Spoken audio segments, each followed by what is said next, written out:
Good afternoon, friends and traders. Welcome to the Market Recap. I am Dan Hodgman, and I am back.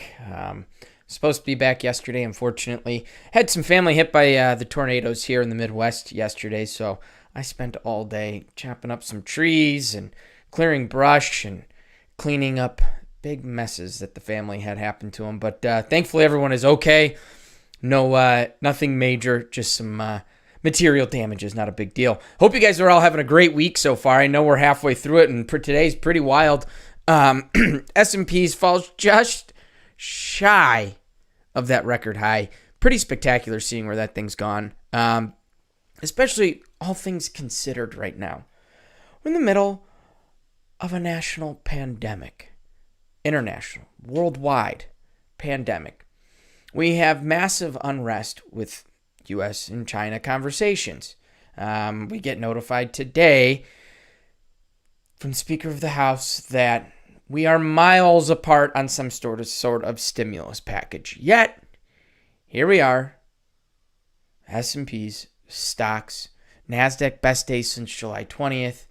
S&P's just shy of an all-time high and their best day in the last month. I mean, it's pretty astronomical, and we're seeing huge move in gold. Crude oil just taking off to the moon, and man, where there's some great opportunities to get in on that trend. What can I say? Markets don't care about anything else. They are here to keep going, and it's our job to take advantage of them. And, oh, yeah, by the way, talk about Tesla up 200 since last night's close on the 5-to-1 split notification. So we're seeing a lot of these companies offering splits. Apple, I think it's a 4-for-1 split. Tesla, 5-for-1 split. So we're going to see a lot more people probably thinking about hopping into these with prices coming back down and giving them an opportunity to hop in. Those of you that are long a couple of these stocks, congratulations. Great buys there, and I hope you guys are doing well. All right, I do want to say hello. Tanya, always the first one in here. Hello, Tanya. Level 2, good to see you. Level 2, you're in the Combine. Awesome. Really excited to see that. Alan, good to see you. Let's see. Jose, good to see you, my man. Alan, the chart stalker update for you, plus 631. Nice job. Way to go. Short squeeze and the Fed. Exactly. Sarah, thank you. Good to be back. I'm here for the next few days. I'm not going anywhere for a while. So, and by the way, I'm really excited. Next Monday, make sure you guys tune into the recap. We have something new happening coming down the pipes. I'm really, really excited about it. And don't forget, we are back live with Coach's Playbook every Tuesday at about 11:15, 11:20, whenever we have everything ready to go. A lot of talent to get prepared to hop in there, so it takes a little bit. I will definitely take a look at that level 2. All right, guys, before we get totally sidetracked, let's just take a quick glance at what we had go on in these markets here today, and we'll go from there. All right, we want this. There we go. Crude oil stays really within yesterday's total range, but we had some great opportunities to go ahead and hop in and take advantage of these moves.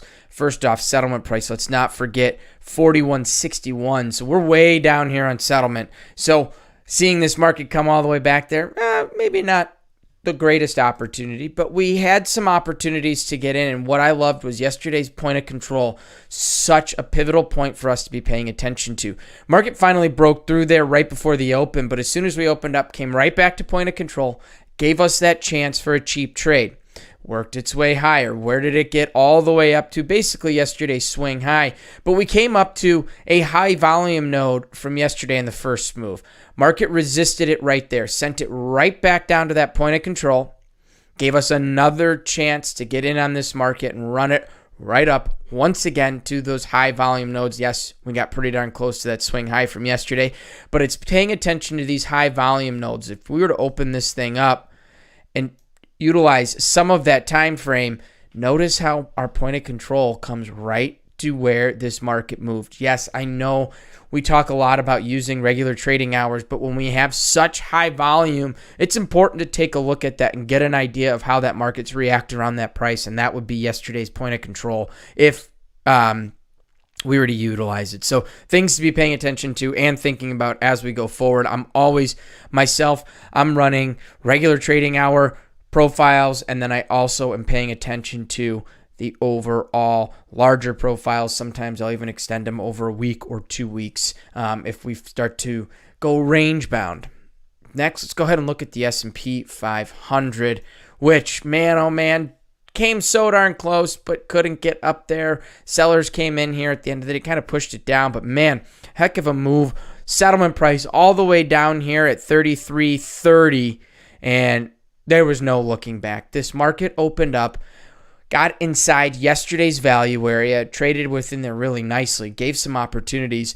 Once we bounced off that value area high, and this was an opportunity. This is where things get tough because we start to get a little choppy in here, right? And we're looking at this in hindsight, it's pretty easy to say, oh, well, yeah, we short value area high. Well, the question is, what if we want to maintain this trend and we want to trade this trend? The first thing we're doing, we're not looking to get in up here. We're looking to get in on these pullbacks. As we can see here, we had a little bit of a pullback. The market came back, but what is it telling us right now? This time frame is telling us we're in the middle of a trend up. And we want to go with that momentum. So we got to find these points of weakness to hop in. The question was, all of a sudden, right around lunchtime, we had this big weakness point. This is where it gets a little bit tough. We're starting to think we can't get above this value area high from yesterday. Maybe we're going to short this thing and bring it down. Fine, understood. But the next point that we're paying attention to, where our volume was at, comes back to yesterday. Point of control right here. This market came down to it, slipped through it quite a bit, but then that rally continued to extend higher and it continued to push higher. Obviously, we gave a little bit back here at the end of the day. Probably some profit taking here with this big move. Probably people scooped it up last night on the open. I know there's a lot of people out there that are looking to buy those opens and sell those closes, and that's what we may be seeing here today. Next, let's go ahead and look at the Nasdaq. Best day since July 20th. All right. And the move was off the open. Never looked back. It continued higher. And what does John say when we look at that opening range? If the market does not look to return to settlement price, but yet goes in the other direction, look for it to maintain that direction. That's exactly what this market did. It's starting to fall into some volume areas that we've seen in the past over the last week or so. And so now we're going to start to kind of hold that pattern. Then this is going to be a time when throwing on that bigger volume profile is going to make a heck of a difference. Whoops. Didn't stick there. If you have questions about putting volume profile, we're going to come over here to drawing tools, select volume profile, and we're going to stick it on. Here we go.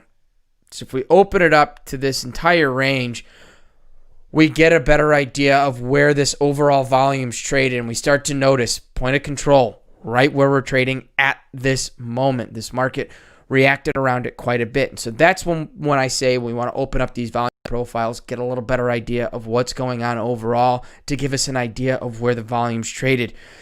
Just visual, nothing specific here, but we're starting to see some volume nodes up above that we may see this market have a hard time breaking through. And notice how they're all at major points from the past. So we have a volume area high here, a big volume node. We come to the next big volume node up here, a point of control from the end of last week. So looking at this overall volume is really going to help us kind of get an idea of where are some places we can look for this market to react. That's what I'm looking at, and that's how I'm trading and playing along with these markets.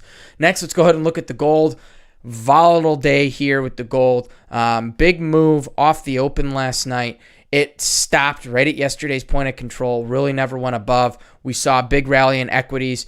Therefore, we're going to see this little bit of a dip here in the gold. Quite the turnaround we're seeing since making those all-time highs last week. Coming back, giving back a lot here. Not only is it gold, we're also seeing it with silver as well. But the volatility is still there. Fundamentals and the technicals, we're still able to trade them, right? We We talk all the time about value areas, highs and lows, and points of control. Those are things John and I are preaching on.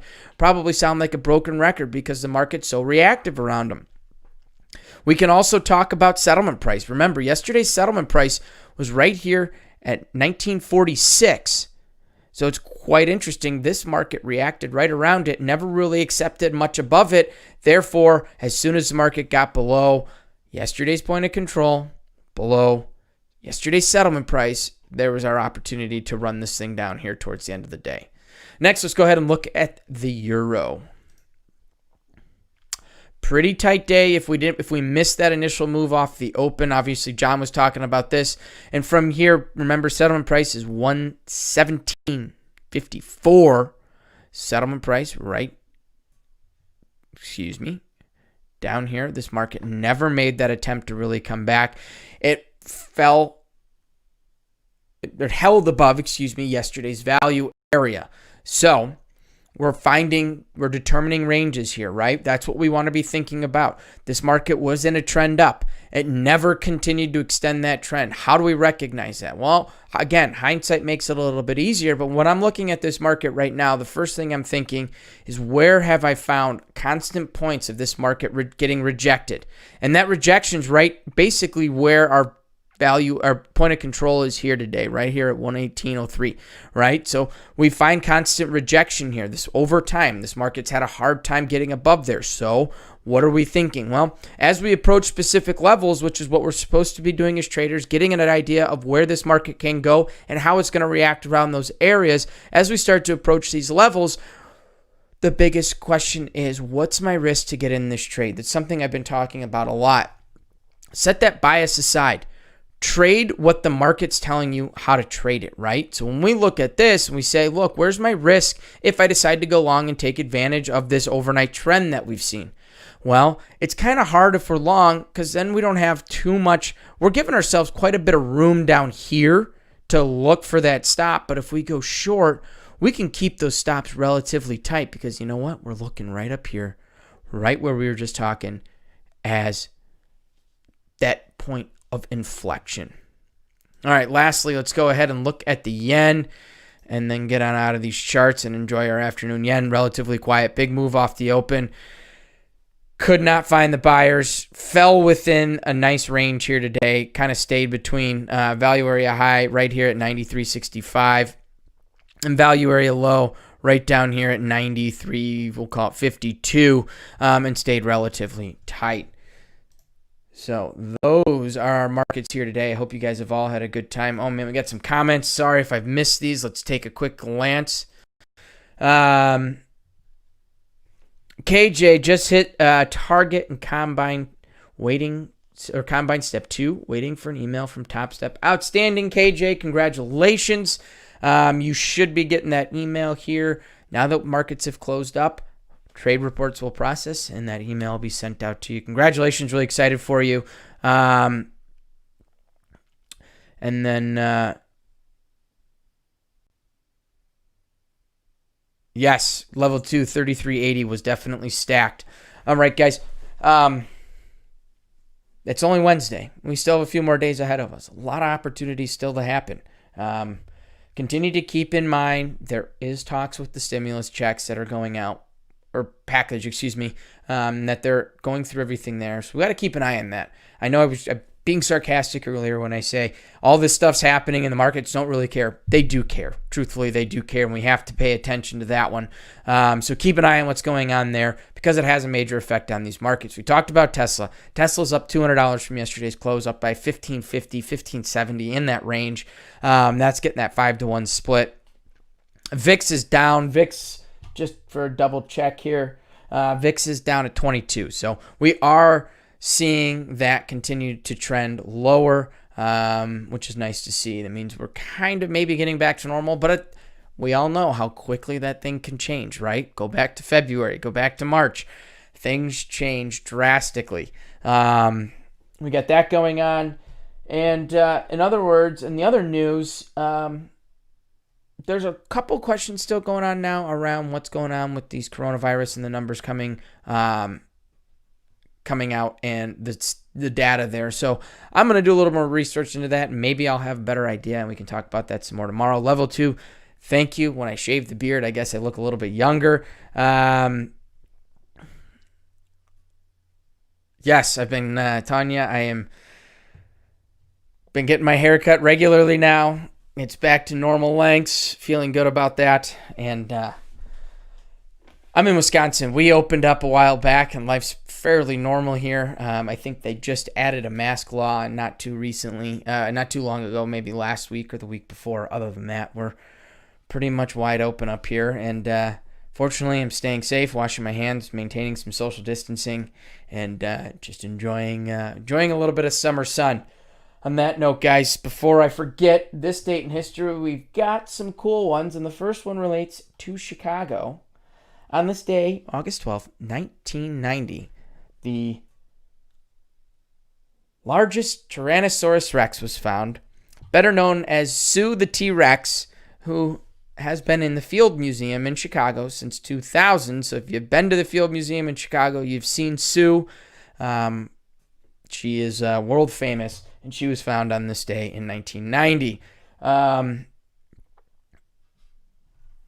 Next.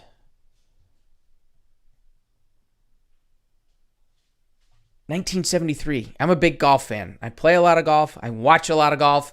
On this day, 1973, Jack Nicklaus set the record for total number of majors. He locked in his 14th major on this day in 1973.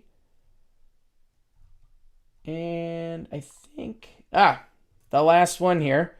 Speaking of Wisconsin, 1939, the Wizard of Oz movie premieres in Oconomowoc, Wisconsin, not too far from where I'm at. Awesome. Jose, we got a question. Do you trade with the ladder? Yes, I definitely keep an eye on it. It helps me keep an eye of where some orders are working. But most of my stuff I'm paying attention to. I'm paying attention to the charts and levels that I'm watching. I'm not focusing strictly on that dome there. All right, guys. I'm out of here. I will see you guys tomorrow morning. John's not going to be here, so I look forward to seeing you guys tomorrow morning. And don't forget, next Monday, pretty excited about an update to the recap that we've got coming. It's going to be awesome. So make sure you guys tune in next Monday. Other than that, have a great evening. Stay safe. Wash your hands. If it's nice and sunny where you're out, get out and enjoy some sun. Step away from the screens for a little bit, and we'll see you back here tomorrow. Take care. Trade well, and we'll see you guys in the markets.